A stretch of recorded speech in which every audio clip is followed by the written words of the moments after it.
Hello everyone and welcome back to another episode of Teach, Seek, Repeat. My name is Dylan. And my name is Hayden. I'm back with another episode. Hope you're all well. Hope you're getting on nicely. We're past halfway through the academic year. Wow. And we're feeling good. Boom, doo-doo, boo-doo, doo-doo, boo-doo, doo-doo. This is why you tune in, guys, for the peak vocals. Hayden, how many cream eggs are you eating today? 4. Straight in. Boom. Moving on. That's what the people need to know. Moving on. We did a short story the other day, which was everyone's favourite dessert. Yeah. And I did that classic thing where I forget that I put a question on Instagram. And there were loads of really good responses. And I just want to shout out. No, I was just thinking about your keys and like you forgetting everything. I was how can we get a key fob thing for your memory in general? Stuff like this. I think that's just like, I need a personal assistant. Do you want that role? Just to remind me of stuff. Yeah. Anyway, one of them, I want to shout them out because there were loads of really good responses, obviously. One of them was a Kit Kat from Granddad's fridge and his Cherry Aid, because that's what we always used to have as my cousin. And I was like, I thought that was just like me who did that at Granddad, but apparently my granddad just gives out Kit Kats and Cherry Aid. I was like, banging dessert. That's like Brilliant. peak dessert when I was younger.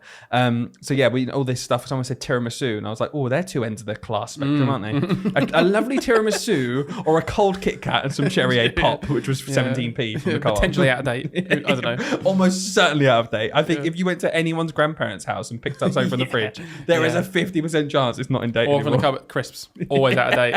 You are not going to your grandparents' house and having in-date crisps. I love prawn cocktail cardboard. Oh no, they were salt and vinegar. Oh, Yeah. were they? Oh, they're a bit tangy. Anyway, have you been?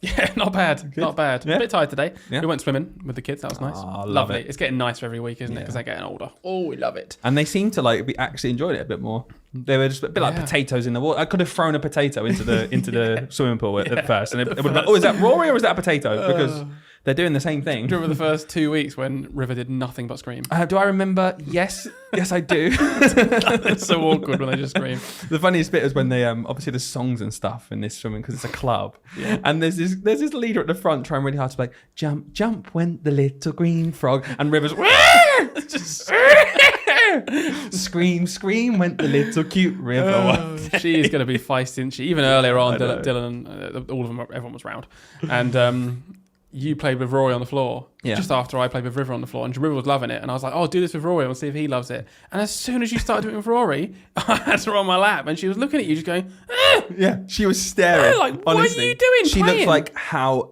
dare you come into my house and ruin my playing and do what I was doing. She's only 3 months old. What's going on? Oh, dear. Oh, anyway. But yeah, other than that, I've only got one story from the week. Yep. So you remember last week when I said that I had Scott, the PE specialist teacher, teach lesson, happened again. Oh, this time you lucky reversal. boy. So the hall was taken up. I was supposed to be in the hall. The hall was taken up. And he was like, oh, what are you going to do? I was like, I don't know. He was like, why don't you just come out with me? We'll do it again. We'll do it outside this time. So he set up this banging PE lesson that the kids absolutely love, better than anything I could have ever done. And I just sort of stood around like, oh, I'm helping. But then one of the kids, one of the year 5s, clearly from your class. So you've not taught them, right? Because if they're year 5. I don't actually know. I know of some of them just from you of when they taught them.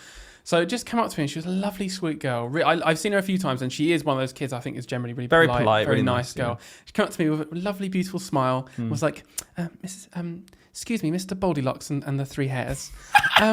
Would you mind if I go to the toilet?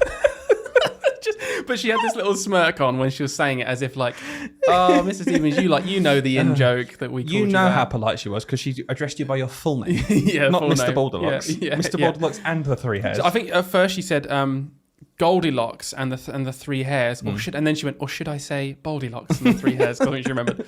And I just or should I say Goldilocks and the 7,000 little tiny hairs because Mrs. Stevens hasn't bothered to all shave right, his head. now it's getting personal now. Just turn into a horrible, horrible man. Are you going to shave your head ever again? Or are you going to... No, that's another thing. I need to talk. Oh, look at me. I'm a state. For those people traditionally listening to the podcast, you're in luck because you don't get to look at that. Every day I say, oh, I should probably shave my head and face. Yeah.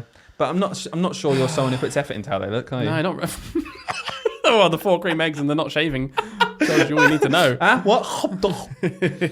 Anyway, but yeah, on the plus side, PE was great this week. How about you? The benefits of specialist teachers. Yes, yeah, Brilliant. So thanks, Scott. You?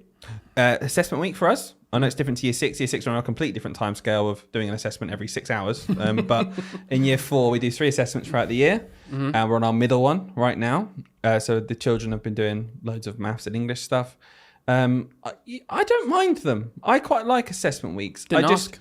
To be honest, didn't. What a weird podcast this Didn't would be ask. if we never share our opinion on anything. What did you do? Teach. All right. Did you sleep? I slept, yeah. And then did you do it again after? I repeated it. Or we do what happened right then, which was I pre-planned that question I was going to ask you.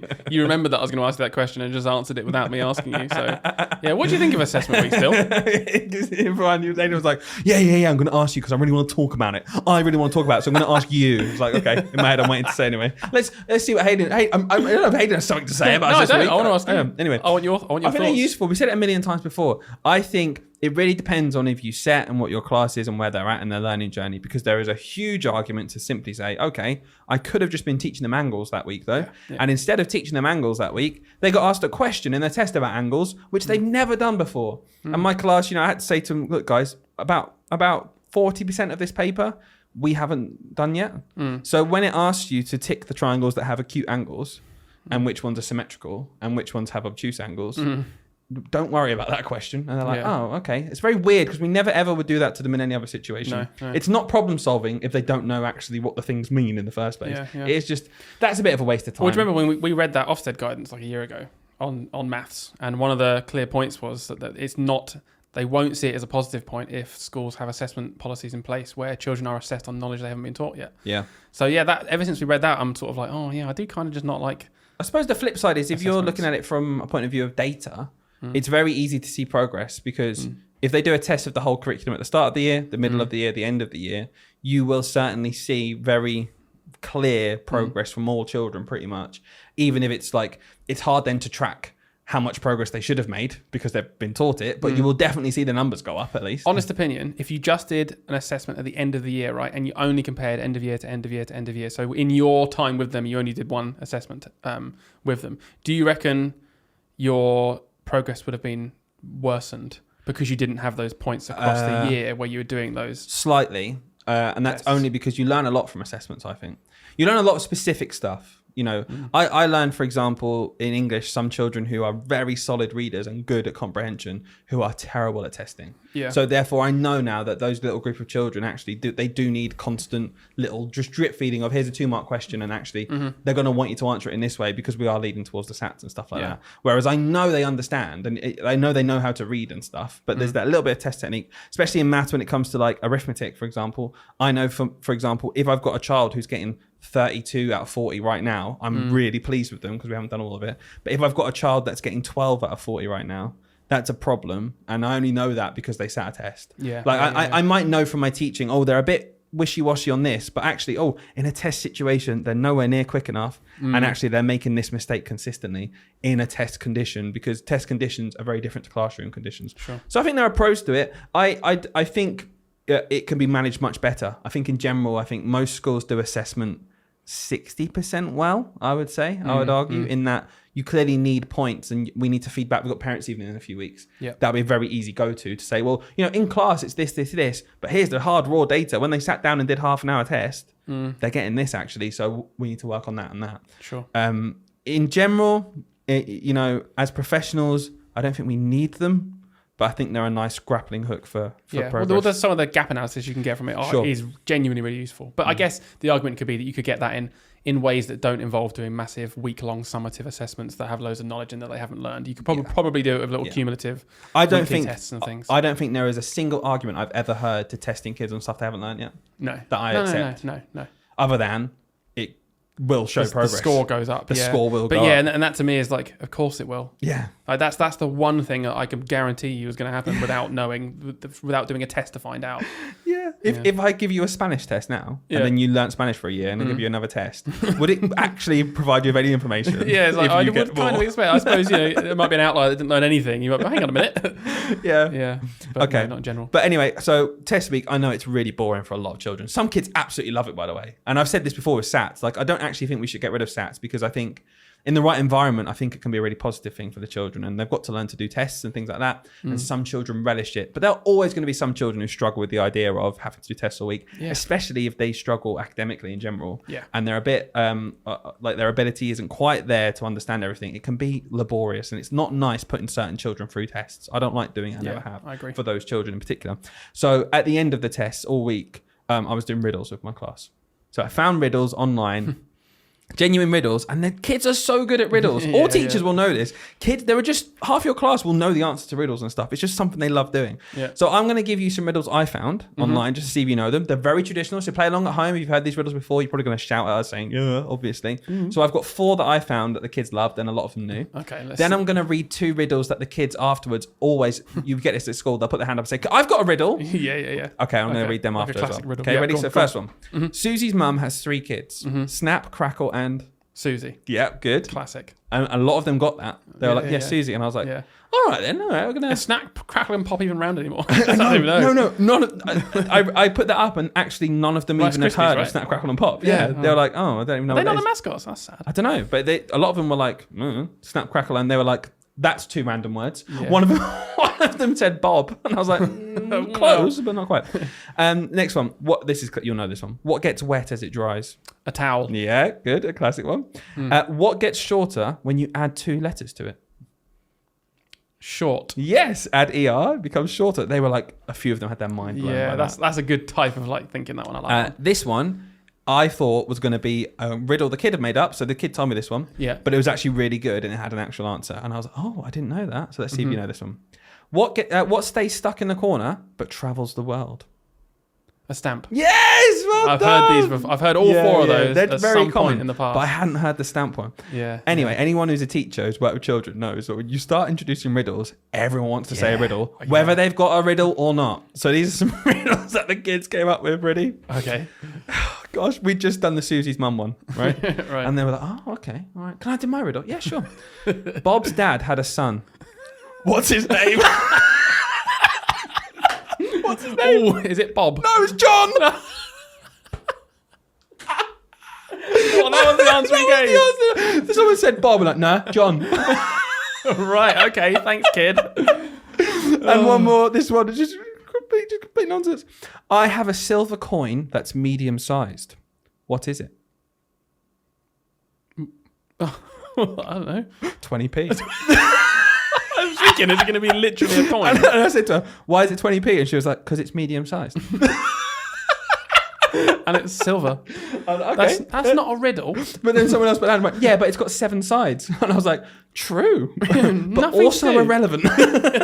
Oh, wow. Just crack me up. Kids' brains. When I was an NQT, I don't know if you remember this. When you have way more time to do stupid stuff, you're like, I can never have time to do this now. I had a little whiteboard at the back of my room. Oh, I remember this. Remember this? It was probably Yes. like A3 inside, maybe a bit bigger, so Yeah, it's quite yeah, small. yeah. And I just did riddle of the day. Yeah. And every morning I'd just Google, Yeah. just find another riddle to write up, and then they just have a guess Oh, it. for man, the I day. love that kind of stuff. Yeah, Love yeah. it. The kids were so excited. Yeah. And there was another one. Do you want to know one more riddle? Go Because on. this kid was obsessed with this riddle. Okay. And again, it's another actual riddle, and I didn't know the answer. Okay. All right. I didn't know the answer to this one. So there are 5 children. Mm-hmm. Okay. One of them's playing chess. Susie. One of them's playing chess. Yep. One of them is reading a book. Mm-hmm. One of them has gone swimming. Mm-hmm. One of them is riding a horse. Mm-hmm. What's the 5th one doing?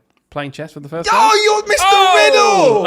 Oh, you're Yeah, Mr. I've never heard that one, by the way. Riddle. I did just work that out Yeah, all when you were right, saying it. all right. Did just work that out. Oh, I'm I've just not heard that one, actually. I'm a genius. I'm very clever. Self-declared. Shall we move on to the bulk of the episode? Yeah, let's do it. I'm looking Exciting forward one to it. today. Yeah, it's really good. We're going to get Ooh. our teeth into it, a bit of controversy. Yeah. But before we actually do that, we are going to talk about the news of the week. Ready? New little Okay. segment. It's the news of the week. News of the week. News here we go. news of the week. Are you wondering what's happening in education? Wonder no more, because Teach, Sleep, Repeat are going to talk to the nation. Should we go? And by nation, we mean all 4 of you. Way too into that. I still need to make a compilation of your singing, random singing. Yeah, random singing and getting words completely wrong. We won't see the day of light again. Let's play the jingle. Right, before we crack on, Hayden, I'm not sure I'm going to do this, but I'm going to bring it up because it really makes me laugh. Oh, what? Oh, no. Not surprising. Can you tell the listeners what your retort is when I complain that you're a really loud eater? I'm saying this because you just drank water and my eardrums burst. Right, so a bit of context for anyone. Well, obviously, I've shared dinner with Hayden quite a bit. Our families get together and that. I've cooked you dinner quite a bit. Yeah, quite a lot. And so he's cooked it. I laid off for a bit because he was cooking dinner. And I was like, I can't be rude. But then there's one time Hayden's eating. He's such a loud eater, right? He doesn't even eat with his mouth open. So he's not being rude. It's like a condition. You can't help it. So I said to Hayden, Hayden, why are you so loud when you eat? And I don't know what I expected, but listen to the reason he gives. I've got really thin cheeks. I do. They're really thin. Look, if you're looking on camera. And what was really funny, when I first brought it up, he got so defensive. I was like, my nan used to ask me all the time, and I tell her I have thin cheeks. Yeah, you're bringing up some bad memories here. I used to get told off all the time. Close your mouth when you're eating. I am. My mouth is closed. Anyway. As the jingle spoke about before we get our teeth into the role of a teacher and, where is the line? I'm looking forward to trying to draw that line. I think it's going to be quite hard. A couple of things from education this week, the news that I wanted to talk about. First thing, it really, really did pique my interest, this one, because we did a whole episode about absence and the absence crisis. We did. And we all accept that it's a huge problem. And it's been a big change since COVID, especially. And the facts that came along with this, I'll tell you first so we can judge what we think about what's happening, is that almost a quarter of secondary school children are missing 10% of school. So almost one in 4 children who go to secondary school are missing 10% of their school. As in, what do you mean by that? Explain that. As in, like in their school life. Yeah, out of 1 in every 10 days they're missing. Right, as in just ongoing. That's not like 10%. In their whole time at school, they've missed 10%. No. Like they're missing 10%. Let's just say this year recently or something. Oh, wow. But if you had to hand pick a child, 1 in 4 of them are missing currently, ongoingly, 1 in 10 days of school, 10% of school. It's huge. It's a big problem. It's a huge problem. Yeah. And we did a whole podcast about what we can actually do to help it. We talked about mental health. We talked about all these things, blah, blah, blah. So the government have come along and they've gone, well, okay, that is unacceptable. Yeah. Let's get children back It's unacceptable. Elections coming up soon. Yeah. So what we're going to do, we're going to up the fine from £60 to £80. What do you think, Hayden? Oh, my child's still depressed though. Yes, exactly. Yeah. Why are they off? And they're saying it's because of a lot of school holidays. And my instant thought is, we've got 190 days in the school year, right? 10% is 19 school days. Yeah. Well, who do they think's going on holiday for 4 weeks? Yeah. It's not because if you're missing 10% of your school, it's not because you're going on holiday. No. And if they are, they do not represent the wider population. Like, I'm sure maybe some people are. Yeah, of course but they are. Not many. No. And even if they go away for a week or two, they're still off for 2 extra weeks in a year. Do you know, what if they're ill? What if, they can't access... We've gone through... I don't want to go through it all again. Go and listen to our absence crisis episode. But I saw that and I just thought, that is pathetic. Well, that put them off now, isn't it? Yeah, but who cares about an 80 quid fine? Yeah, exactly. Yeah. So, okay, I'm taking my kid on holiday. It's £500 cheaper to go in the half term. 20 quid extra. Yeah. And we've got a 20. Won't do it. Won't do it now. What? I'm only saving 480 quid? Oh, that sucks. I just think it is so short-sighted. And actually, who's that going to hurt the most? The people with money? No. Fines don't work as a deterrent for rich people. Isn't that the perfect analogy of tick boxing? Yeah. Or it's like, we need to address this thing. We need to show that we've done something. What's the easiest thing we can do that we don't have to action and no one cares about? But it looks like we've at least tried to do something. The Daily Mail readers might be happy with it. Yeah. Do fine them more. I should be in school, those kids. Well, back in my day, I left school and I didn't even do my GCSEs, and I still made something for myself. Yeah. And look at you now. An absolute idiot. Anyway, so it just made me laugh as well because they put up the fines by 33%. It's like, could you put everything else up by 33% as well? Could you increase the funding? And where's that money going to go? Where is that money going to go? Don't know. Anyway, I thought that was a joke. I thought, Gillian, we know you listen. So you listened to that whole absence episode and thought, put the money up. Just so funny thinking about all the things we said would be really cool to try and solve that. Yeah. Not once did we think, more fines. I'm pretty sure that was the one that we were like, that's the only deterrent that doesn't really work at all. I know, exactly. That's the only one that's crap. We've got to fix the problem. We've got to fix our crisis of mental health of our youth. Or we could make the parents poorer. what's going to be good for society. Anyway, much poorer? No, just sort of an insignificant amount.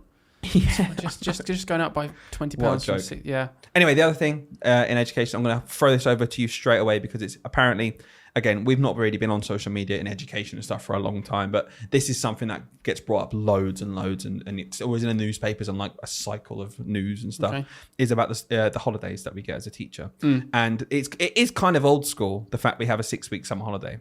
And the big thing was what should happen from this, I don't know, this group of people suggested that we should actually have a 4-week summer holiday, add an extra week between summer and Christmas. So that 1 week half time is now 2. Add an extra week between Christmas and Easter. That's another 2 now. And basically, so you have the same amount of time off, but just shorter summer holiday and a couple extra 1 week to 2 weeks. What do you think? I'm not against it. I'll be honest with you. My gut feeling there was, I don't take my summer holidays. I love it. But also, I do hate those 1 week half term breaks. Yeah. They are just terrible. It's like, a well-known thing in education that a 1 week half term is never enough to do really anything. Yeah, it's not actually a break. Yeah. And you've always got to do work. Yeah. You know, you'd be very lucky if you're not. Whereas in a 2 week, I always feel like I can completely switch off for at least a week. Yeah. And then okay, that week's back now, okay, I'll catch up my work. Yeah. And 4 weeks to 6 weeks, I reckon I'd quite quickly adjust. Well, and also, still feeling like a big chunk of time off. We did a whole episode about why teachers struggle with the summer holidays. A lot of teachers do because it's so long. Yeah. And actually, a lot of your friends don't work in education, are just working. Yeah. I'd like to know what the impact it would have on kids as well. Like, I don't know. Is there some the point is psychological study around like having 6 weeks off is like a really ideal amount of time to let learning embed? I don't know. Yeah. Probably not. I imagine 4 weeks wouldn't be a detriment. I mean, it might be, but I think the other thing is as well, you know what it's like when you go back in September and the kids haven't been in school for 6 weeks, how hard it can be to like embed routines again and stuff like that. The idea is there's just less time for children to forget stuff. True. I don't know. So I was wondering, if you had to pick right now, what would be your ideal situation for holidays? Would you keep it as 6? Would you drop 1 week? Would you drop 2 weeks? Oh. Yeah, I'm going to put you on the spot. Oh, it's so tough. Because I do know the 6 weeks. I'd do 5 weeks. Oh. I'd just take one of them out, I think. Yeah, I do like it being longer. I'd put it in one of those week ones. I think I'd do it in the February one.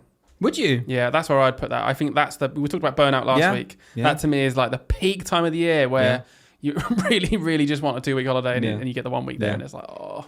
I'm going to back the 4 week one. Yeah. I think that's better. And I think a lot of people have been worried saying it just shortens the time you can go on holiday and we'll put their prices up even more for people who want to go away in holidays. Yeah. And I'm not saying that's wrong, but I am saying that it's already ridiculous. Like that's a separate thing that needs fixing. Yeah. If we're talking solely about kids' education and stuff. I think 4 week summer, 2 weeks, because by the end of term 2, which is just running up until Christmas, that is honestly probably when I feel my worst because you can really recharge over Christmas. And I think the extra week in the middle, they're usually long terms than first 2 as well. Yeah, true. I'm not against it. I quite like those ideas. I wouldn't mind if it stayed as it is because I'm just used to it. Yeah. But I'm definitely not against that because having a good break in the middle of the year a few times is so essential to well-being. I agree. Yeah, I've been trying to think of something to take the mick out of for you as you rinse me so badly with my cheeks. Hard to think, isn't it? Yeah, hard to think. What could it be? And I thought something earlier, and I'm going to say it to you, right? So this has been stewing. You can tell. Yeah, stewing. He's been waiting for a thing. We've been doing an actual podcast here. He's like, I can't finish this podcast for so back at him. I don't know what the last 2 things are you've talked to me about. I've just been thinking, right? So earlier on, we were in the car, and you know how you take the mick out of me for getting fewer and less wrong sometimes? Take the mick. It's harsh. I mean, you're a teacher. You should just know it. But yeah. And you said to me yesterday, you was like, "Oh, I found your new fewer and less. It's still posting on Facebook with links because you know it kills the post." I was like, "Oh, right, sharp." I found yours. I found your fewer and less today. Go on. Ceiling and roof. Yep. Do you know the difference between them? Because Dylan is getting work done in his new house and consistently refers to the ceiling of his, like the first floor as his roof. So he keeps talking about roof works he's having going on. It's like, and I'm like, what are you talking about? Listen. Oh, you're talking about the ceiling, not the roof. The roof on your house, the completely separate thing that's outside. Look. As a northerner, all right, I like to think that there's lots of things where we actually only need one word for it. All right. Yeah. So roof just means thing on top of head. Bit up. That's what it means. Up bit. Up bit down. Yeah. Up bit, come down, please. So roof to me, anything above your head. Hat, roof. Hat off, umbrella? Roof becomes the ceiling. Umbrella up, umbrella becomes the roof. If you're outside and it's raining, put the roof up. All right. This backfired. Yeah, you can't get. I will justify and argue anything, Hayden. Okay. So fewer of that, please, and a bit more of our discussion. So we're going to get right into it now. I'm going to sink our teeth into it because what we like to do. I don't know about you, Hayden. My favorite episodes in this podcast is where we can just think of a subject that's been in the news or something, or really gets us interested, and we just talk about where our line is. And I like trying to draw imaginary lines somewhere. Yeah, I'm quite nervous about this one, by the way. Oh yeah. Because is it because you don't know what to say? Fewer, less. I don't know if fewer or less. I don't know whether to put my roof on. Yeah. But I just think it's a very big topic, and I'm interested to see how we go. I haven't got many preconceptions. All right. So those of you who've been waiting to know, we are wondering today, how should you eat your cream egg? No, I'm joking. We are going to talk about something that my friend sent me actually. James Brown. We've mentioned him a lot. What company does he have? We're not doing it. What does he? We're not doing it. We're not doing it. Okay. He's a financial advisor. And he's a bloody good one. If you can let us know what financial advising company you think he owns. Anyway, whilst he's not financially advising people, he's sending me education TikToks because he does listen to the podcast and he interacts and stuff. And he just sent me this TikTok in the group chat because he found it interesting. He's got a daughter who is entering school very soon. And it was ITV News, and it said the leading statistic of this survey of 1,000 teachers and 1,000 parents was that 50% of parents do not think that it is solely their job to potty train their child. Half of parents who are asked think that it's their job and other people's, e.g. the schools, when they end up going to school. And it got me thinking. Firstly, I thought that is unbelievable to me. Personally, that the idea that it's not solely the parent's responsibility to be doing something like that is crazy. And it got me thinking, though, it is something that it's always been there in schools, where schools go above and beyond for that kind of home life help for those children who need it. Because at the end, let's be real, it's not all children who need potty training when they go there. It's a few children who might need your help. And it's always what schools do. You always go above and beyond to help them. And it made me think of recently Labour spoke about a policy, if they were to get into power, where, brushing teeth would happen in school for children who weren't brushing their teeth, etc. And it just made me think, where is the line as a teacher? What is our job? Where does our job end? Because on paper, of course, we never should be changing a nappy. Of course, we should not be brushing the teeth of children. But we do go above and beyond in that respect to look after kids. We need to make them feel safe. Yeah. And I want to just throw it over to you straight away. Thinking about toilet training, thinking about brushing your teeth and things like that. What would you say is the role of a teacher? Do you think that it's acceptable for part of a teacher's job to be training a child on how to go to the toilet? This is a really big question, so I don't want to try and rush into some small answer that doesn't do it any justice. I think we need to break it down. There's loads of layers to this. First of all, can we just take it back one step to the ITV? Was it ITV? Yeah, ITV News. ITV segment thing, the whole 50% think it's not solely their job. I think that's a little bit misleading because I'd like to know who they're talking about then. Because, okay, I'll throw it right back at you, right? This is where my brain went straight away. It wasn't to teachers. Yeah. It was, okay, most kids go to nursery. Yeah. You're toilet training your 1.5, 2-year-old. Yeah. I don't know how old they are when they start doing it. Yeah. And they're spending 30 hours a week at nursery. I don't think it's unreasonable to expect the nursery staff to help me in this job when they're looking after my kid as much as I am. Yeah, that's a good point because the news report was specifically talking about reception-age children. Oh, okay. Yeah. Okay, that makes it a bit different. Yeah. So they were specifically talking about 4 to 5-year-olds. All right, so that does link it way more to schools. Okay, all right. Yeah. So in schools, but again, when they're asked though, could the parents have been misconstrued in thinking in general? Yeah. But it was very much it was like the whole thing was framed as reception-age children in infant schools. Yeah. Okay. So it's to me, it's like we need to strip it back down to the job then. Yeah. What is the point of a school? Yeah. Really in society, what is the point? What is the purpose of a school? What would you say? I think it's to train people to be part of society, really. Okay. I think that's what I think that's what schools are supposed to be doing. We can have our opinions on whether they're just for academics. Yeah. They're just to learn knowledge. Yeah. They're just to learn how to read. We could change it. But I do think the purpose of schools from a really wide perspective is show people how to be civilized and we can live in this massive society of millions of apes running around, literally, we're all getting on with each other. Yeah. So when it goes lower down, I'm like, should the job spec change? Probably. If you have got a bunch of 4-year-olds in a reception classroom, and the proportion of them compared to maybe a year 6 class is, a lot more of them are still wetting themselves and things and not quite trained yet. would it be fair to have an overall job spec for teachers where it's like, no, we don't do that, we don't get involved? It's like, well, in year 6 it might be, because there's way more like that. It's just more odd and more Why though? unreasonable. I think it's a bit more peculiar. I don't know, safeguarding reasons and things when children are still 11 years it's old. not safeguarding when they're receptionists? No, definitely. But in the same way, like it's not. It wouldn't be weird for me to change the nappy of my 3-month-old, but it might be strange for me if there was, you know. But as a teacher, do you not think it's equally odd? Not equally odd. Sorry, let me paraphrase. Not equally unexpected, but equally not actually part of your role. Like changing the nappy of a child is an unbelievable minefield immediately safeguarding wise. Yeah. You need 2 adults with you, for example, doing that. You would need resources that go above and beyond what actually we've spoken about for months. We don't have enough to deliver the curriculum. Never mind now, actually, there are infant schools with reception classes who have to have 2 people constantly on the lookout trying to change people's nappies and stuff. Yeah. Like that's an expense you don't necessarily have. And I know it's more it's more kind of, let's say, expected that children of that age might need help than it is for year 6. But actually, when it comes down to it, that's an allocation of a resource that isn't currently embedded. It's just something you have to go above and beyond to do. Yeah. So there's a problem. I guess I'm going back now. I'm almost not in reality right now. I'm thinking of, in the perfect world of a school doing its job to help people become civilized citizens, should they probably be involved with 4-year-olds who spend most of their week in that establishment, helping them do those things, if such they're not as there yet, not weeing on the floor or weeing your pants and things, if they're not there yet? I think that should be part of the job spec, to be honest with you. If you go work in early years, it's a very different job, in the same way that it is more tactile as well. You know, sure. It would, you know, it's very frowned upon for a year 5 or 6 teacher, or even year 3, 4, whatever.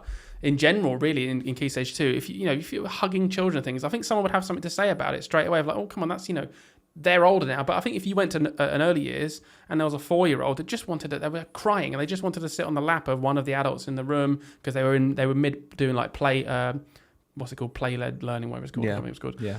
I don't know. It's just I think it is different, and I think we should not pretend that it's not different. But maybe the systems we've built for school do say nope. Yeah. There's one strict ruling across schools, and all teachers should be expected to do this and not this. When really, I think maybe early years teachers, the job spec should be different. So as like, let's say, again, let's put you in Gillian Keegan's shoes. Let's say you're in charge of education and you're from the outside and you notice that this is a problem, because clearly it's developing. That's what the whole part of the new segment was. More and more, these reception classes and infant schools are seeing this as more of a problem. How do you address it? So it needs addressing. If someone comes into school and they're wetting themselves constantly, clearly that needs addressing and helping. Okay, and I don't think anyone thinks that teachers shouldn't help in that situation. However, if we see it increasing and there's an issue, where do you think the onus should be on, though? Do you think the onus should be on the parents to try harder before they get to school and implementing help? We can talk about funding and stuff, but whatever it is, however the attention goes, should it go to the parents beforehand? Because actually, of course, you need to try and train your children to be ready to go to school, or should the onus go on the school? What would you do as trying to solve this problem? Both, equally, genuinely. I think it should go to the parents as first priority. Yeah, okay, that's what I meant. They're the highest priority, but I still think it should have equal... I can't think of the word. Weight? Weight, I guess, into both. Because I think a teacher's role, I am thinking earlier on now, like reception, I think a teacher's role should be to support the families at that stage in their life. And there are going to be, like, we think about absence, right? There's only so many parents you can say, hey, you should be controlling that. Sure. So you can keep yelling at those parents all you want, and it's the same. Maybe there are lots of parents who potentially just don't know how to. So I think yes, the government should be trying to upskill parents in their role and putting more things in place. But one of those things that can be in place is let's upskill the schools to help them too, because that's their local community. Like let's upskill the teachers to put on a workshop in the evening. Well, I'm making this up. This is probably a terrible idea. But do something where they're more trained as well in dealing with it, and they can also support the parents directly. I'm not against that. I think it's always interesting because when you talk about this kind of stuff, it's very easy, like with absence, like with being toilet trained. It's very easy to then be like, nah, should be. Yeah. Like it's just very easy to dismiss it and kind of out of hand say, well, you're an idiot. What do you mean you're not got your child ready? Of course you should be ready. Yeah. Okay.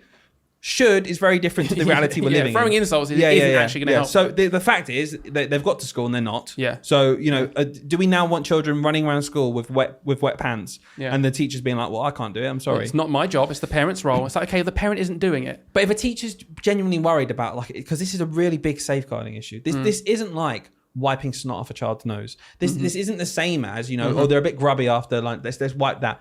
We're talking about toilet training. Like, this is high stakes. Like, and teachers aren't explicitly trained in this, and they're kind of just doing it out of their own will. Yeah. I've got a funny story from when I was in school. Go on. I was in year 1. Yeah. I used to struggle to go for a poo. I was very constipated. Okay. Used to. Like tummy. Used to. Yeah, I used to. Yeah. Not definitely. anymore. No. Grown out of that? Yeah, it's the opposite of anything now. Go to the toilet, and I went to the toilet, and I went for a poo. Yeah. And I don't know why. I was obviously, I knew how to go to the toilet and stuff, but I felt like I couldn't wipe my bum. No, I don't know why. I panicked and I was shouting. I was like, miss. You've miss. forgotten. I don't know why. Oh, I've no idea the muscle why. memory had gone. Like, I was sat in the again? toilet. The teaching assistant obviously heard me eventually, or came to check on me or something. I was there. I'd just gone to the toilet. Yeah. I needed my bum wiped. Yeah. She wiped my bum. Yeah. And they obviously spoke to my mum at the end of the day. It's funny now looking back. Yeah. But like, her doing that, she needed to, like, what was she going to do in that situation? Yeah. Like, I she was think just helping me out. That's a really good analogy to maybe base a lot of this argument off of, and that very specific thing happening, because it does happen a lot. Yeah. What do we do then? Because we could bring in a blanket rule. People can have the opinion of, no, teachers shouldn't be doing this. And I'm like, cool. But she's compromised herself there. She's in a compromised position. Yeah. So that kind of needs protection of teachers in this situation. Kind of backing myself up a little bit more to be like, I do think it should be a role in society that people in schools, increasingly the lower down you go, do have more power and training and legitimacy in doing that. It shouldn't be. Yeah. Here's the problem. The problem lies in the system that does exist does make it awkward to do that sort of stuff in certain situations. Which should be, because at the end of the day, there are going to be kids like you very commonly in that situation where it's like, if the blanket rule, and everyone follows the rules in this situation, the blanket rule is, no, you're not allowed to, that's not your role, it's the parent's role. Okay, bye kid, you stay in the toilet until your mum gets here and she's at work, so it's going to take 4 hours.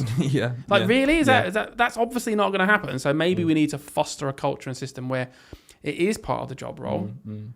Yeah, because at the moment, a lot of these things, it just goes back to workload as well to me. There's so many layers to this argument, isn't there? Yeah. Of like, also, it's really naive to just blindly say, teachers can do that as well. It's like, hang on a minute, because actually my workload is unreal. And now you want me to also be well trained in teaching kids to brush their teeth. Yes. Yeah. I've got to fit that in my day as well now. I've now got to finish my lessons 10 minutes earlier so we can all go and brush our teeth. Like, okay, can the parents do that? And you can see this argument going back to actually, no, completely. I don't think that should ever be done at school. Yeah. Because it's such low stakes anyway. Yeah. That's not a kid stuck in a toilet forever. Yeah. That's shoelaces to me. But you've not learned to brush. Yeah, do your shoelaces. There's levels, isn't there? Because dental hygiene is very different to tying up a shoelace. Like, that's health. Yeah, but it's very different to being trapped in a toilet. Completely agree. Sanitary. Completely level. In the moment. So to me, like, that one's really, really important. Yeah. Brushing your teeth, I don't think teachers should be getting involved. Here's what I'm going to do then, because I'm going to go through some things right now. Yeah. And I want you to try and tell me, right, in an ideal world, should it be part of a teacher's job? Now, we've been spending the last 10, 15 minutes talking about this is the real world. We need to help children. Okay. So in an ideal world, for your run-of-the-mill child, should this not come under the remit of us as teachers to teach children how to do this? Okay. So I'm going to go through various things. You've got to try and just say yes or no. Okay. If you want to justify it, feel free. I'll do it briefly as much as I can. Yeah. So first and foremost, in an ideal world, should, under a teacher's job role, it be to train children to go to the toilet? Yes. Wow. Do you think? Yeah, I think so. Yeah, I think so. And again, I just want to clarify. Yeah. I don't think that works in a blanket policy. I don't think it works like that, but I think it should be built into job descriptions lower on and be part of the job, because your social role as a teacher is to help these people function in society, and you can't really function in society. Wow. If you can't go to the toilet, you'll be stranded. Those kids, then it just relies on people's goodwill and they get into trouble. Safeguarding opens a whole can of worms. Put it in the job spec. So in the same way, like, if a child can already add, we still teach them to add. If the child can already go to the toilet, okay. Yeah, they crack on. Okay. But if you can't, I'm not going to leave you in the toilet. Okay. And I'm not going to put myself at risk by not following the rules because we've decided that only parents can do it. Interesting. Very good. That's what I'm thinking. Next one, brushing teeth. No and yes. You've got to say no or yes. You've got to say yes or no. Is it part of the job description? Two things. To teach them, yes. I think it could be in there. Because I'll teach a lesson on dental hygiene. Okay, yeah. At a science lesson. Yeah. And we might brush our teeth in that lesson one time to be like, hey, that's part of our lesson today. Okay, yeah. Doing it every single day. Okay. So like an actual part of the parenting role, which Yeah. is to make sure your kid brushes their teeth Yeah. every day. Absolutely not. Brilliant. Yeah, that makes sense. I think already, to be honest, brushing teeth, like as an education thing, isn't a lot of schools anyway. Yeah. So exactly. yeah, That's yeah. just part of science. But actually, brushing your teeth is not something No. that we should inform be the doing. children on how to do it properly. Yes. Sure. Doing it with them every day because in case the parents aren't doing it. No. That's Okay. no. Bro. Next one, implementing basic manners. Teachers maybe not so much, but in the school setting, absolutely. I think that's a solid yes. Yeah. I think that's 100% yeah. yes. Yeah, it's hard for me because I don't really eat with the kids, but I think the people, whoever's the kids aren't eating unmanned, are they? I think whoever's doing that. If a child in your class was not showing basic manners, Yeah. would you stop them and Oh, remind hey, I them? don't know. I've just immediately got in my head like eating like at the table. Oh, no, the But you just basic mean manners. in general, like Basic manners. Yeah. Oh, yeah, absolutely. Yeah. Yeah, It's yeah. part of the role. Yeah. Part of it's the same with the toilet for me. It's like, Yeah. do we want functioning members of society? Yep. Do you not think you have to brush your teeth to be a functioning No. member of society? No, not really. Not Really? I think okay. Okay. No, You might be a bit. asking. You might be a bit ostracized. I think if you don't, and it's a bit weird. A But bit. Well, you Yeah. don't. You've got no friends. Table manners. Very specifically okay, so that's in the what I lunch hall. yeah. You know, how to hold a knife and fork, how to eat properly, how to, you know, wait for your turn, how to not shout across the table, talk when you're eating. Those table manners. Is it our job as teachers to implement that? Yep. Yeah. Yeah, I think so. Yeah. Okay. It's really hard with the questioning because like to implement it, I'm like, oh, it's a bit odd, but like to be a part of it, definitely. Yeah. So you should expect that from the children. Yeah, When yeah. they're not doing it, you're teaching them. I to think do it everything properly. so far, I'd expect there to be a relationship between school and parent, not isolated. Like schools, it's now your responsibility. If parents want to join in, they can. It's the other way around. It's parents, it's your responsibility to do these things. But just so you know, your local community network, which is your child's school, will support you in this way and this way. Yeah. If your child is really stuck, they will help them. They will, wipe their bum. Here you go, sign this form, so you understand that they can do that. There's no animosity. They don't now feel like they're risking their entire job, their career, because they've wiped your kid's bum when they shouldn't be doing it. Yeah. Same with eating at lunchtime in our school. This is the expectations. If your child's not doing it, we will help them. We will show them how to use a knife and fork. Do you think I'm going to stop the list for a second then? Because I'd be really uncomfortable with that. I wouldn't want to do that. We do what? Like do anything to do with toilet training with a child. Yeah, but I don't want to work that low. So no, but even if I moved there, I'd be like, no. Do you think it's acceptable for a teacher to like kind of opt out of it? Because I would not do it. Right now, I guess. Because I'm like, well, I actually trained to be a teacher. And I'm a specialist in teaching certain subjects, and I can do this really well. Yeah. I'm not potty training a child. Yeah, definitely. In the current system where it's legitimate for you to be able to go from year 6 to reception, if you worked through school, your head teacher could legitimately say that. In that situation where it's kind of out of your control and you never would have chosen that job, I think you should be able to opt out. But in a new kind of system that I'm sort of making up, where people very specifically know what they're getting into when they go into that job, and that's the job they apply for, and you can't just be moved into it. That's so interesting. Then I think, because it's just a different job. It's like saying to me, I think it's mental, by the way, that someone who's trained and maybe spent that time in Key Stage 2, I actually think it's mad that they could be drafted into reception. Because to me, it's the same as saying, oh, that nursery across the road that's part of our academy, you've got to go and work there now. But I'm a year 6 teacher. Yeah, but you're a teacher and we need a teacher in the nursery. Every nursery needs a trained teacher. So different. Off you go. I'd be like, whoa, this is not, I wouldn't feel comfortable doing that. Okay, next one. Explicitly using a knife and fork. I mean, like, they use them, but it's just bad. Is it our role to teach them how to hold it properly and do it? Same answer as before. But do you think, but I'm going to be really clear here. Okay. Do you think it's our actual role to teach children how to do it properly? No. Okay. I think it's the parents' role to teach them. And if they're doing it wrong, it's not our job. It's not our job. Oh, I don't know. It's tough. Because if they're doing it wrong... You're down the middle. I'm being very clear here. I'm Should it finding be it part hard. of our job to teach them to hold a knife differently if they don't quite on hold our it in a actual traditional job way? spec, rather than just out of goodwill? Should it be our job?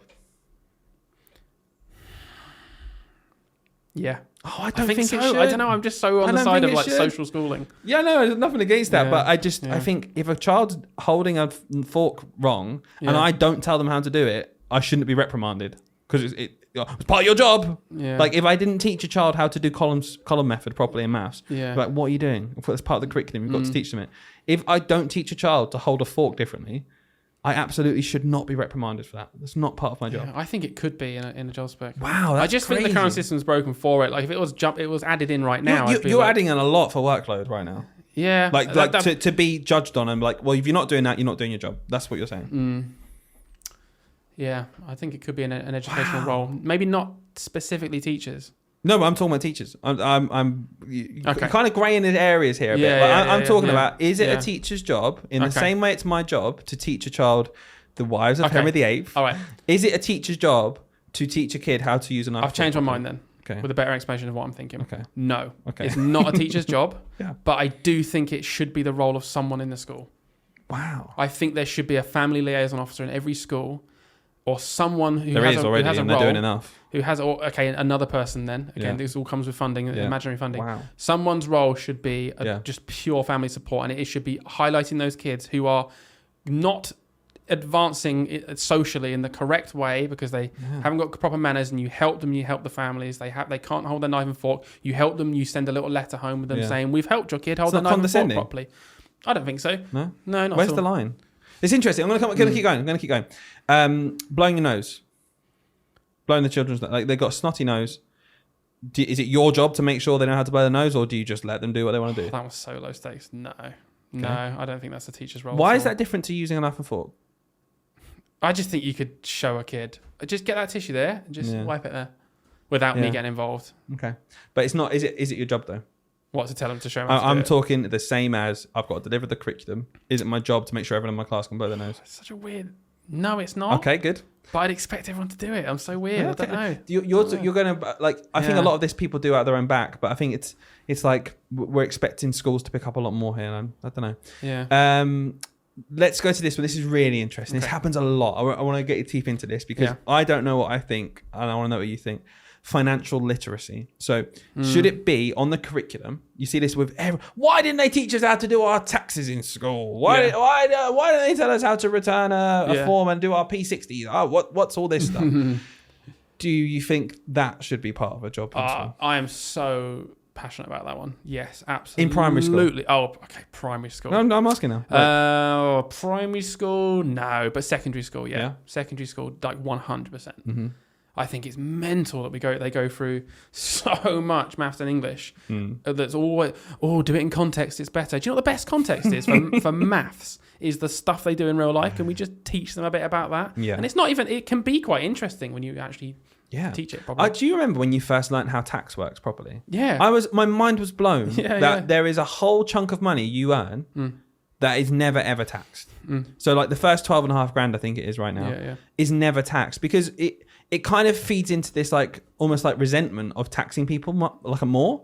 Because I remember I used to think, so if I earn 50 grand, 40% of that is taxed. Yeah. What? Yeah, And if yeah, I yeah. earn 30 grand, 20% is tax.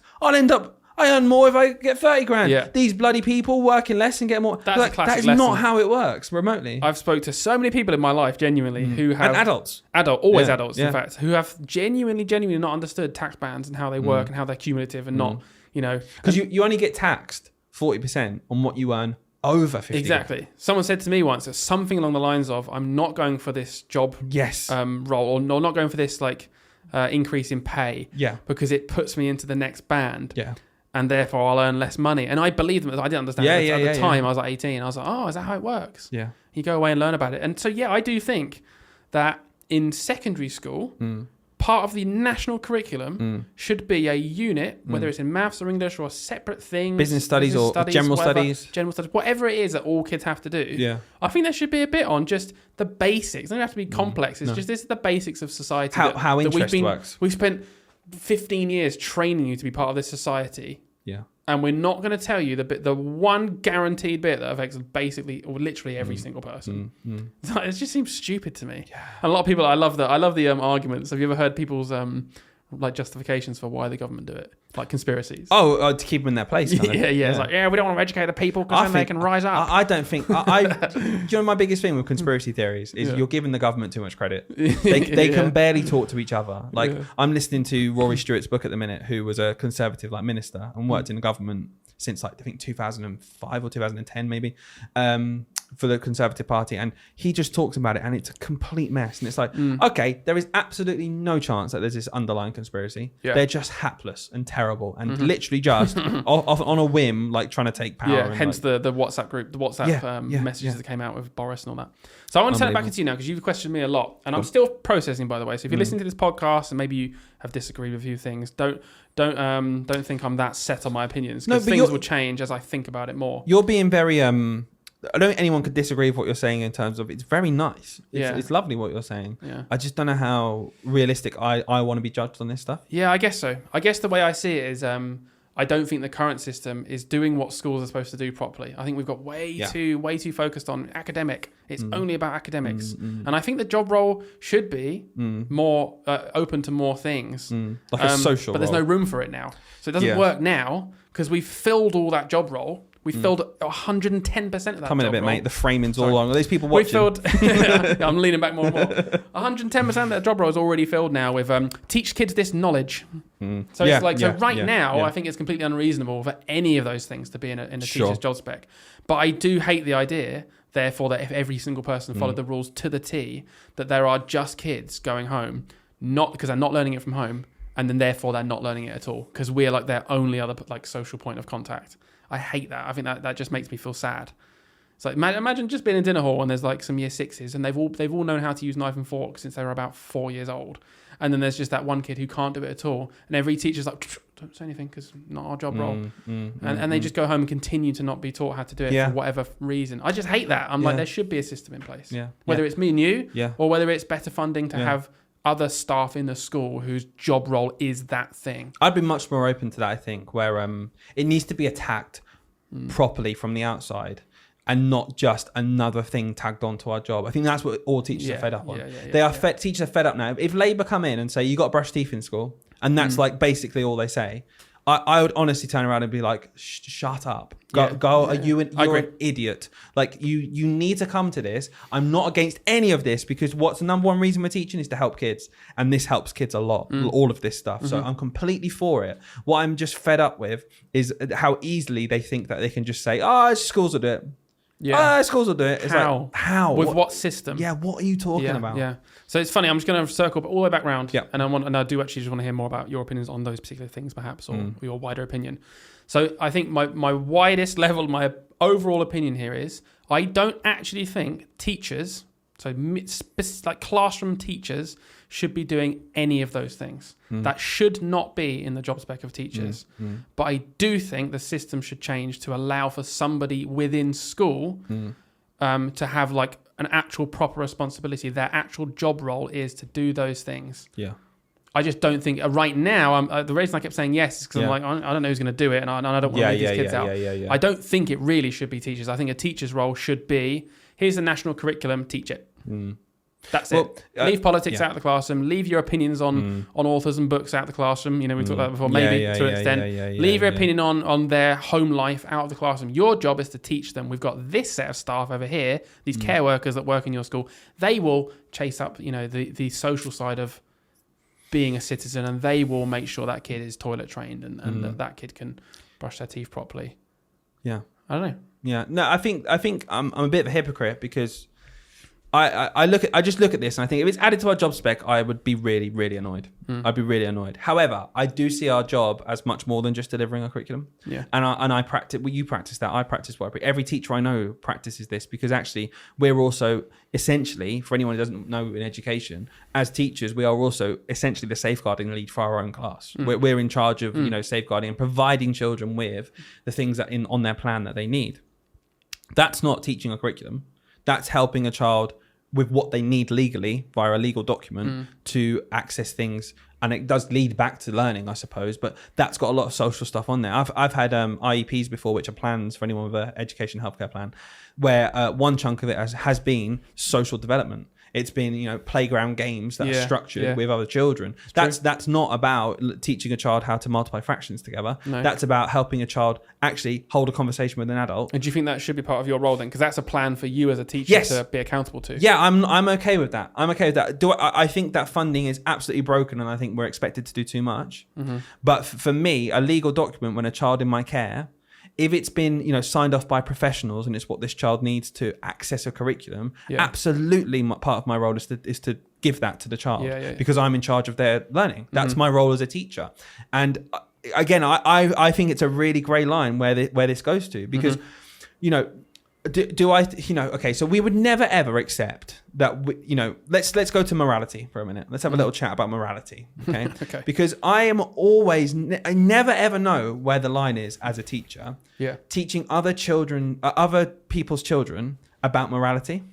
Because for me, as someone who's not religious, morality is something that we kind of just agree upon as a group of people. Yeah. And the morality of a certain group of people, let's say in Britain, might be very different to the morality of a group of people in a different country. Yeah. Just because of their backgrounds, their social life, and religion. And years, religion, but years and years of culture as well. They just have a different morality where, you might live in Japan where it's completely normal and it would be completely immoral to shift your elderly relatives to an old person's home. Yeah. It's like, no, they live with you forever. Of course, you live in the family home. Yeah. Horrible person. That's terrible. That'd be immoral to send your, and here it's very normal, and it's not. You wouldn't call someone immoral. You might think it, but as a society, we don't look down on that necessarily. We think that's part of the way that we do things. Our cultural morality, it sort of says that's okay. Yeah. So my point is, cultural morality is different, and I think there's scope that someone in a society, as a teacher, I might have a very different set of moral beliefs, and I almost certainly will actually, to every single adult of the children in my room. Yeah. So I've got 33 different sets of moral compasses. Yeah. There's certain stuff we all agree upon, like, thou shalt not murder. When we're teaching like stuff like that,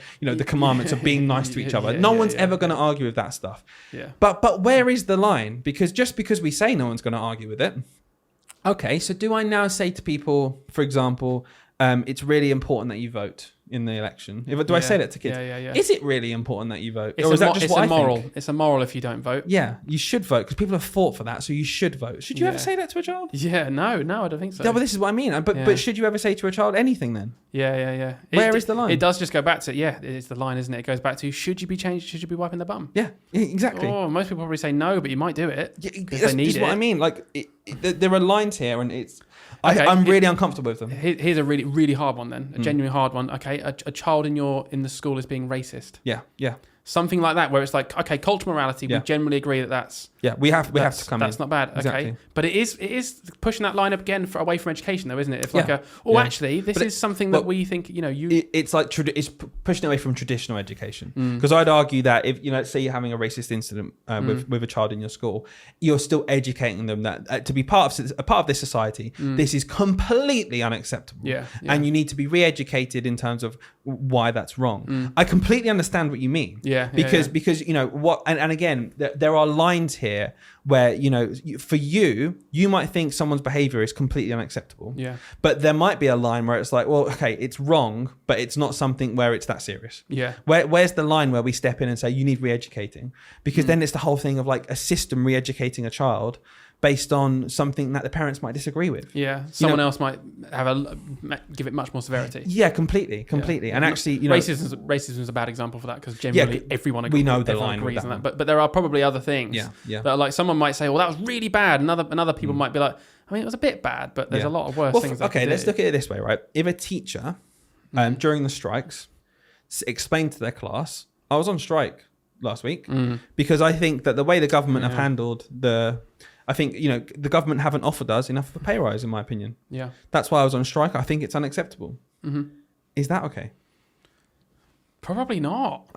Probably not really. But we're striking. We're striking though. Yeah. They know we're striking. Yeah, no. I think on an objective level in terms of if they literally say, why were you off? Sure. And you give a very, very uninvasive answer, right? Yeah. Not one that's massively thought-provoking or ends with a big question about what they think. Yeah. I think that's okay to just tell them. What if they turn around and say, well, my dad said that's because you're lazy? Then I think you have to brush it off. I think you have to be like, okay, that's your dad's opinion. Sure. Yeah. And if you then go into, he's wrong. It's wrong. You open up this whole thing again of morality, I guess, and you're blurring this line. Teaching, I think we've established that teaching is a very weird job in terms of it is surrounded by a big blurred line. It's not a postman who delivers letters. Yeah, there is almost no part of the job other than teach the curriculum that is written or not. That is just like a solid line of like, if you do this, it's completely wrong all the time. If you do this, it's completely right all the time. There's not many areas other than the curriculum that. Okay, so I'm going to try and ram this off now. Okay. Before we go to our little game at the end. And if you've got something to say afterwards, you can say it, obviously. But this is the last thing I want to talk about. I'm going to come around full circle to that 50% of parents think it's not just their job. Yeah. We've talked about schools should have something in place to help people who've almost fallen through the net. Mm-hmm. However, going back to that 50% of people think it's not just their job. Yeah. Do you agree or disagree with that statement in that should parents still think it is their job to do it? Only but if their they've job. failed to do it by the time it goes to school, there's a safety net. Yeah. Or do you think it's acceptable for a parent to say, well, it's not just my job. Oh, well, I'm not going to try it, whatever. Because when they get there, they've not done it. I know the school has something in place. Two very different things. Do you think a parent's attitude before they go to school should be, I'm going to try really hard and get my kid potty trained before they go to school because it is my job?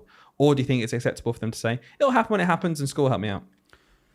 Oh, God, that's such a leading question. I think it is acceptable for a parent to say it's not solely my job to do these things. I think that's acceptable.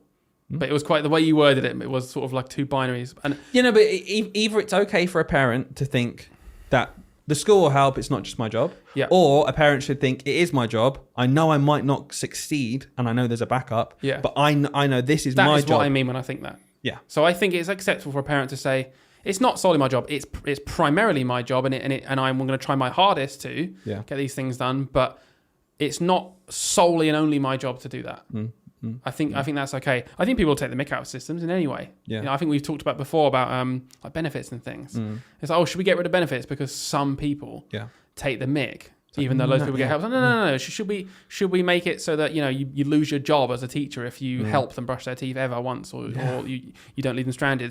Just because some people then, some parents then won't even bother doing it. They'll just leave it for the schools. Like, okay, some people will, but I bet there's probably a bigger proportion of parents who try to do it, really try to do it, but they just doesn't quite succeed, and they just want your help as the second point of call. There's no funding or things in place to help them in the society that they grow up in. Well, I wrote down one note before we started doing this is something I wanted to bring up, and I guess it's relevant now, which is that I think parental roles have changed massively over the decades, over the centuries, whatever. Sure. Because the very traditional family setup when our parents grew up and our grandparents grew up was one parent works and one parent stays at home. Yep. Or quite often one parent works and the other parent does a more of a part-time job. Whilst the kids are at school. Whilst the kids are at school, or just something where it's easier, they're a bit more flexible. And that was enough income generally to get by. Obviously, some of the poorer households would still have to work two jobs all the way back down to of course. all of history. Yeah.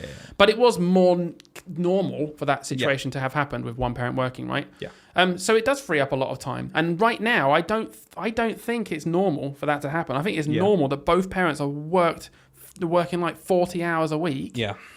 And therefore, by definition, just have less time and maybe less patience even. Like, just think about the knock-on impacts that would have on you mentally. Yeah. I just think I'm not surprised that parents more than ever need support with these basic things that our grandparents' generation will be saying, oh, do it at home. It's like, yeah, because you are at home 7 days a week, one of you. It always makes me laugh when my grandparents, like, they might see our garden and it's a bit messy.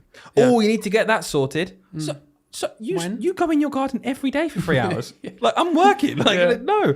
And it really, I completely understand what you mean. Here's a good one, right? So, like, let's imagine the situation. You got one parent goes to work, 9 to 5. The other parent stays at home looking after the kid.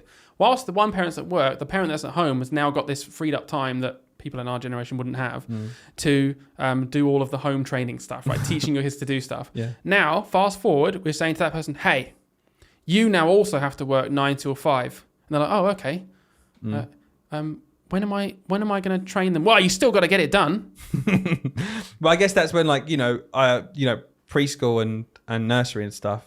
I think that is part of their job. Yeah. So I agree. Because it's like, where do they go? Yeah. Where are they? When I was training them to go to the toilet properly in 9 to 5 every day, and now in that time they're somewhere else. Can that somewhere else do that thing that I was doing? I think they should. By the way, I think by the time they get to infant school, different. But yeah, I agree, and it really winds me up when people just say, I've heard this a lot. Well, if you can't raise them properly, don't have them. It's like, what, do you not want kids in our society? Because we've got to work 2 incomes to just afford to live a lot of the time. I really hate hindsight arguments like that. What are you on about? What a ridiculous thing. Yeah, oh, you can't do it. Don't have...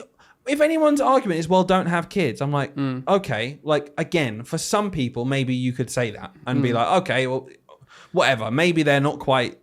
suitable in certain ways because of very specific things. But the Yeah. vast majority of people who have children are more than capable of doing it, but they live in a society where it's not valued whatsoever. Childcare is not valued as work. It's just, well, yeah, you're going to lose thousands of pounds if you want the luxury of having your kid in nursery, by the way. Yeah. So one of you is working, and that's just to send your kid to nursery. So you might as well not. Like, it's completely broken. I really hate those arguments, by the way. Absolutely Yeah. hate anything that's like, well, if you didn't want to do this thing in the future that you couldn't do until you experienced it, then don't start it in the first place. What are you talking about? If you didn't want to pass your driving... Well, no, that doesn't work. If you didn't want to take your driving test, you shouldn't have started learning to drive. I don't know. I'm trying to think of something at the end Yeah, where... we'll get there, guys. you By have next to... week. Yeah. You think about it. I'm trying... Go on. Is there Yeah, a good it's analogy great. there? This is great. This Does is that work? why people listen Does to that this work? podcast. I don't know. I don't know what you're on about.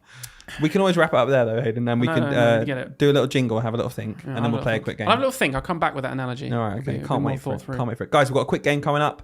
Stick around because it's going to be fun. Yeah. All right, guys, we're back. Hayden's got a list because he's got a little game he's going to play with me. He always backs himself with spelling, so it's something to do with spelling. Yeah, I'm a pretty good speller, and You're a pretty good smeller. hey, Because you stink. do I? Yeah, you wear that every week. I don't know if you wash it. And in it's between. covered in baby sick. Woo. Yeah, so I've got. So you don't work in year 5 and 6. In No. fact, you haven't done for ages. You've No. worked in year 5 before. You've never been in year 6. No, I did some training in year 6, I like to say. I like to say I've been in year 6. All right, you've been in year 6. Oh. I've been year 6 teacher. So I've got 5 of the year 5, 6 national curriculum words. So what on earth is this list for Right. anyone listening? For those that are listening, maybe not even in education, it's just mental, isn't it? So the national part of the national curriculum is obviously spelling. We need to teach kids how to spell, and generally we do that through spelling rules. Like this is how you add ed to words, when, knowing all the rules and stuff. But also there's this list of year 3 and 4 national curriculum spelling words, and year 5 and 6 national curriculum spelling words. I don't know how many words are on each list. It's like 100 words, Something or so. like that, yeah. About 100 words. No idea why those 100 words out of the 300,000 odd words we have in our language are picked. Do you know what? I know 2 of them, though, on the year 5, 6 Yeah, list. go on. Government and Parliament. Yeah, government and parliament. So these, Who chose this list? yeah, and people often take the mick because yacht is also on there. Yacht. And- What? Who needs to spell yacht? Yeah. Next up, it would be Wildlife Reserve Park, Yeah. not zoo. Wing and Wildlife Park. A reservation The most park. middle-class list Right. you'll ever see. They need to put finest on there. Yeah, God, honestly. People take the mick, say it was a gove thing to do. Same with the whole Michael Roman Gove. numerals. Yeah, all that yeah. came in with gove. Who whatever. cares? But anyway, so I've picked 5 words from this Okay. really arbitrary random list that for some reason kids imperatively have to learn these 100 words, but Yeah. not the other 5 What bazillion I words. find really interesting before you do this is anyone who's listening thinking, okay, so in the SATs when you do a test for spelling, because there's a spelling test, 20 questions, part of the spelling, punctuation, and grammar. Okay, well you've got a list, and you've got some rules you teach them. So obviously all of the words that can come up in the spelling test will either be from the rules you taught or from this list of words. Yeah, no, not really. No, Mostly rules, spelling Yeah. rules, probably half of them. But with experience with the SATs, I'd say there's normally like 3 or 4 words from this list. So what's the remaining 6 words then on the test? They're just other random, really hard Just words. random words, guys. Yeah. Just Equally completely as random. arbitrary and hard. They Yeah. just don't happen to be on this list of 100 words. Yeah. That it's So so important to teach Could be them. any word ever could just come up on this list. It's like, Mental. why is the point in Yeah, that? it is honestly. mental. Because it's weird, because I'm like, I don't want there not to be any list at all. I want kids Sure. to be learning words and how to spell Sure. stuff. But why? I don't understand why this many and why those words. Yeah, and then why do we not just use them words when we test them? Yeah, Why do we then just go, yeah. oh, we've made this list, but for more than we use on the list, we're going to use completely random words? Yeah. What? How is that measuring our teaching or the Anyway, kids I'm learning? going to measure your learning. Go on then. So Play along at 5 home. words. Yeah. These are 5 words. I will just say, play along at home, and I want to tell them, out of the 5, message us a number, 1 to 5. If you've got Yeah. this far in the podcast, just put a number, 1 to 5, in our Teach, Sleep, Repeat podcast Instagram. That's our handle. And then we'll know what you're talking about. See how many we can get. what did you get? These are 5 words that I know kids get wrong all the time. Okay. So I've tried to pick the tricky ones. I'm putting my head on the line here because head on the line, arm on the line. Put my body on the line here. Put my head on the line. Because put my I'm not. shoulder. I'm spelling's my weakest thing. Do you think? I think you're a good speller. Not when it's like those really annoying words of SC and I. I'm confident you'll get 5 out of 5. All right, go on but then. we'll give it a go. Number 1, 12th. I know this because we made a little clue. The elf came 12th. Oh, there you go. So the spelling is TWELFTH. Correct. Good. Number 1, correct. Number 2, convenience. Convenience. like a convenience store. Could Yeah. you use it in a sentence, please? Okay. There's a convenience store. Can I have the word origin, please? CONVIENCE. What did I say? That says convenience. Did I get it? Wait, let me try again. Wait a minute. Oh my God. Please spell the word. Convenience. Go. Have a go again. Right, convenience. CONVENIENCE. That's correct. You missed out the EN in the middle the first time. You went convenience. There's a convent store over Correct. there. Convenience, correct. Oh, I get you sweating Oh, now. I'm panicking, yeah. 2 out of 2. I'll give you that because I do think you just Yeah, you just didn't say the middle of the I word. just skipped it. But you got it wrong. No, 1 out of 2, yeah, 1 out of 2. 1 out of 2. Number 3. Okay, THREE Sports EA Sports EAE. That's what we do. Number 3 is committee. Committee. Oh, I know this one because best thing to do with spellings is to make clues for these arbitrary words. Yeah. And this one, I told my kids when I taught them how to spell committee that there were 3 pairs of people in this committee because there's 3 pairs of letters in their consonants. So it's COMMITTEE. Yeah, well done. 3 doubles. Yeah. Kids love that. So clue. I always think of 3 pairs of letters sat around a table Yeah. at a committee meeting. Also, another classic word: parliament, government, and committee. All in this. What do we need our 10-year-olds to be able to spell? Committee meetings, definitely. Unbelievable. Oh, this one describes the government. So I'm glad. Sorry, they very put quickly, this in 12 is hilarious as well. 12. 12, like, what? Yeah. Anyway. I think that's just because it's such a weird word. Yeah. But this one is appropriate for the government. Yep. Disastrous. Disastrous. So this one, it's not, you think of disaster, but it's not ER at the end. It just goes into trus. So DISASTROUS. Correct. Yeah. Kids always put disaster as the root word. Disastrous. And they've learned to put us on the end, Yeah. which is why it's on the list. See, that's a good word. That to me. makes sense. I'm Exactly. like, it's a really common word that you'll use in like writing. Even and like stuff. 12, you're right. And like 40. Yeah, that's on the list 40 as well. is on the list. And I like, that is a good one to teach children because a lot of adults think 4 is FOUR. Yep. But 40 doesn't have the U. And Yeah. that's just, Yeah. weird. You So just that's a gotta learn good it. thing And to put on it's a kind of common word. there. Yeah. Right, next one. 40. My last one. No, yeah, imagine. I did look at it. I nearly did. Number 5. So you're on 3 out of 4, 3.5 out of 4. Oh, yeah, you thank kind of got you, it. thank you. Privilege. This is Just quick thing. I'm so annoyed. No, actually, no, because we'll give it away. Go on. Privilege. Like the Privileges Committee in the House of Parliament. Honest to God. Right. Gotta make a sentence Privilege. PRIV. And this is what I mean when I get all the vowels mixed up. Privilege. PRIVILEGE.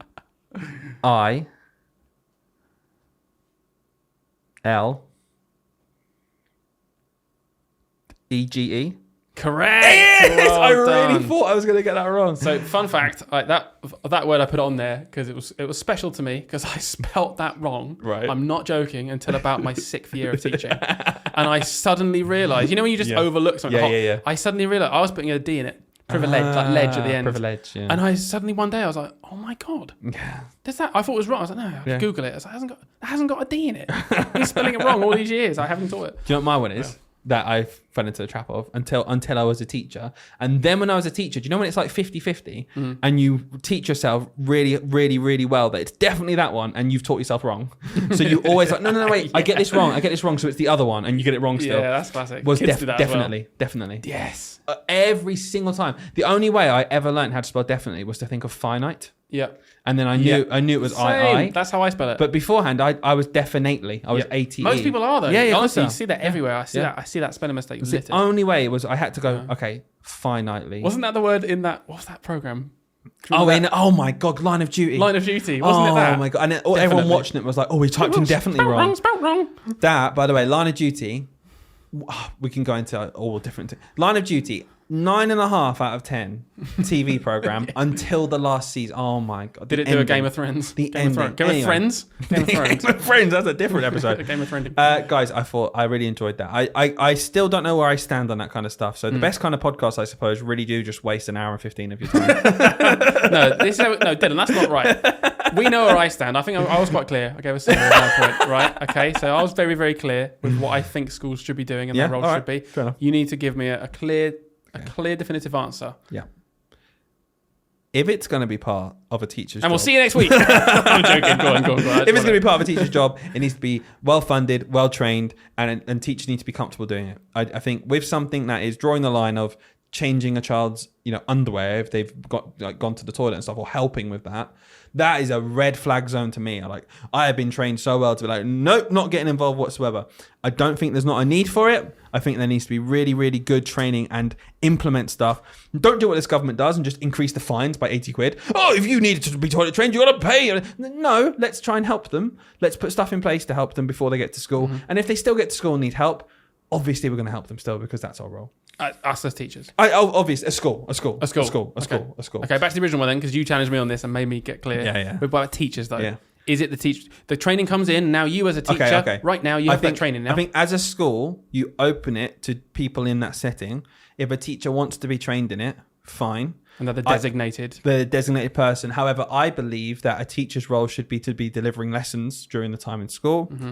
Therefore, I don't think it's a good use of a teacher's time to be having to go off and sort toilet training, etc., for specific children, because it will never be all of them. It'll just be specific children. Mm-hmm. Therefore, I think it should be someone who can be out of the classroom. Whether that is a teaching assistant who has chosen to train in that and has been given training and it's part of their role now and they're expected to do less other things, mm-hmm. or if it's a part of a family liaison role where that's part of your role and you have to do less other things. It has to be implemented well with training, a choice, and whether that's a teacher or not is down to the teacher. However, if I was a leader, I would say, let's let the teachers teach, and we'll use this funding that the government have given us for this problem, which they need to do, on someone to be trained outside of the classroom. So final question to finish this podcast. If the government come in tomorrow and say, okay, it's now school's responsibility to do two things, which is to make sure kids leave school toilet trained and kids all leave school having brushed their teeth at least once in the day, you'd be annoyed at that situation because there's no one to do it. We're all maxed out in schools. It comes with no funding, by the way, in this situation. Yeah. I'd be like, no, that's wrong for two reasons. One is we're already maxed out, and two is it's too serious to not have proper training on. Yeah, cool. All right, thanks, Dylan. Nice one. We solved it. Yeah, done it. Gillian, we know you listen. Yeah. Sort it out. Bye.